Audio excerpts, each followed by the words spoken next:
ইহুদি নামে যে একটা ধর্ম আছে জানেন? পৃথিবীতে একমাত্র ইহুদি রাষ্ট্র কোনটা বলেন তো? কোন রাষ্ট্র? আমাদের পাসপোর্টে লেখা সব দেশে যাওয়া চলবে অ্যাকসেপ্ট ইসরায়েল।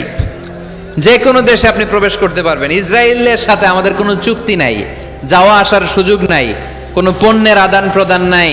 এটা একমাত্র ইহুদি রাষ্ট্র। ওরা এতটা গোঁড়া, এতটা সাম্প্রদায়িক, এতটাই কট্টরপন্থী, এতটাই উগ্রপন্থী, অন্য কোনো ধর্মের লোক যদি চায়ও ইহুদি ধর্ম গ্রহণ করবে, তাদের ধর্মে এই সুযোগটাই নাই। নাউজুবিল্লাহ পড়বেন না? কিন্তু খ্রিস্টানরা ওই দৃষ্টিকোণ থেকে অনেক ভালো, তাদের ধর্মে এই সুযোগ আছে, আপনি চাইলে খ্রিস্টান হইতে পারবেন। এজন্য আমাদের পাহাড়ি এলাকাগুলোতে অনেক খ্রিস্টান মিশনারি আছে, গরিব লোকদেরকে টাকা দিয়া ওরা খ্রিস্টান বানায় ফেলে, এরকম আছে না নাই? আমরা শুধু কিলাকিলিতে ব্যস্ত, আমরা কাদা ছোড়াছুরিতে ব্যস্ত।